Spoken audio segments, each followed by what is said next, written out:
അതേസമയം ശബരിമല സ്വർണ്ണക്കൊള്ളയിൽ ബി.ജെ.പിയുടെ രാപ്പകൽ സെക്രട്ടേറിയറ്റ് ധർണയും ഉപരോധവും തുടങ്ങി വിവിധ ജില്ലകളിൽ നിന്നുള്ള പ്രവർത്തകർ പ്രതിഷേധത്തിൽ പങ്കെടുക്കുന്നുണ്ട്. അലക്സ് മുഹമ്മദ് സെക്രട്ടേറിയറ്റിന് മുന്നിൽ നിന്ന് വിവരങ്ങൾ നൽകും. അലക്സ്, ഇന്ന് വൈകിട്ട് തുടങ്ങി നാളെ പകൽ നീണ്ടു നിൽക്കുന്ന സെക്രട്ടേറിയറ്റ് ഉപരോധമാണ് ബി.ജെ.പി സംഘടിപ്പിച്ചിരിക്കുന്നത്. എന്തൊക്കെയാണ് അവിടെ നിന്ന് നൽകാൻ കഴിയുന്ന വിവരങ്ങൾ? പ്രവർത്തകരുടെ പങ്കാളിത്തമൊക്കെ വലിയ തോതിലുണ്ടോ?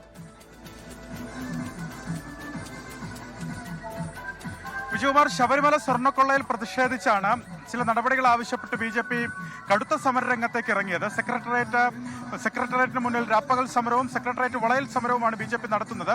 7 മണിയോടുകൂടി ഈ സമരം ആരംഭിച്ചു.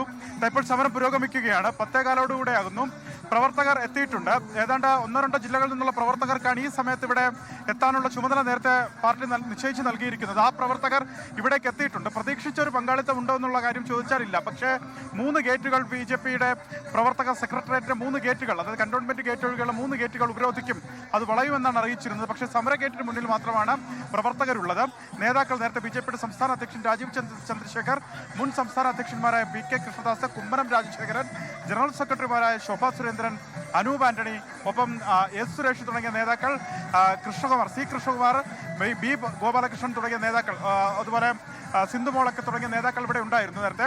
ഇപ്പോൾ ചുരുങ്ങിയ നേതാക്കൾ മാത്രം, സിന്ധുമോൾ, ബി ഗോപാലകൃഷ്ണൻ അടക്കമുള്ള ചുരുങ്ങിയ നേതാക്കൾ മാത്രമാണ് ഇപ്പോൾ ഇവിടെ ഉള്ളത്. നേരത്തെ ബി.ജെ.പിയുടെ മുതിർന്ന നേതാക്കൾ നേരത്തെ സംസാരിച്ചിരുന്നു. പി.കെ. കൃഷ്ണദാസും കുമ്മനം രാജശേഖരൻ അടക്കമുള്ള നേതാക്കൾ സംസാരിച്ചതിന് ശേഷം നേതാക്കൾ ഇവിടെ നിന്ന് പോയിട്ടുണ്ട്. ഇപ്പോൾ ചുരുങ്ങിയ നേതാക്കൾ മാത്രം ഇവിടെ അവശേഷിക്കുന്നുണ്ട്.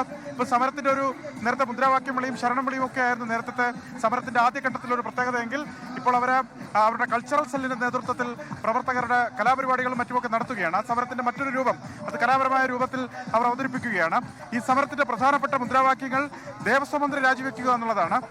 ഈ ശബരിമല സ്വർണ്ണക്കൊള്ളയിൽ മുഖ്യ പങ്കുകാരനായ ദേവസ്വം മന്ത്രി വി.എൻ. വാസവൻ രാജിവെക്കുക, ദേവസ്വം ബോർഡ് പിരിച്ചുവിടുക, ഒപ്പം ദേവസ്വം ബോർഡിലെ കഴിഞ്ഞ 30 വർഷത്തെ ഇടപാടുകൾ അത് കേന്ദ്ര ഏജൻസിയെ കൊണ്ട് അന്വേഷിപ്പിക്കുക, ഒപ്പം ദേവസ്വം ബോർഡുകൾ, സംസ്ഥാനത്തെ ദേവസ്വം ബോർഡുകളിൽ അടിയന്തരമായി CAG റിപ്പോർട്ട് നടപ്പാക്കുക തുടങ്ങിയ ആവശ്യങ്ങളാണ് ബി.ജെ.പി മുന്നോട്ട് വെക്കുന്നത്. എന്താണെങ്കിലും രാത്രി എത്ര പ്രവർത്തകർ ഇനി തുടരുമെന്നുള്ള കാര്യത്തിൽ വ്യക്തമല്ല. നേരത്തെ കനത്ത മഴയായിരുന്നു, കോരിച്ചൊരിയുന്ന മഴയായിരുന്നു. ആ മഴയത്തും നേതാക്കളടക്കമുള്ളവർ ഇവിടെ ഉണ്ടായിരുന്നു. വന്നിട്ടുള്ള പ്രവർത്തകരിൽ ഏറിയ പങ്കും നനഞ്ഞു കുളിച്ച് നിൽക്കുകയാണ്. അവർ എത്ര സമയം ഇതുപോലെ തുടരുമെന്നുള്ള കാര്യത്തിൽ വ്യക്തമല്ല. എന്താണെങ്കിലും രാവിലെയോടുകൂടി കൂടുതൽ പ്രവർത്തകരെ ഇവിടേക്ക് എത്തിക്കാനാണ് ബി.ജെ.പി ഉദ്ദേശിക്കുന്നത്. ഏതാണ്ട് 25,000-ഓളം പ്രവർത്തകരെ ഇവിടെ എത്തിച്ച് 3 ഗേറ്റുകളും സെക്രട്ടേറിയറ്റിന്റെ 3 ഗേറ്റുകൾ ഉപരോധിക്കുക, വളയുക എന്ന സമരമാണ് അവർ ഉദ്ദേശിക്കുന്നത്. ഒരു കാര്യം കൂടിയുണ്ട്.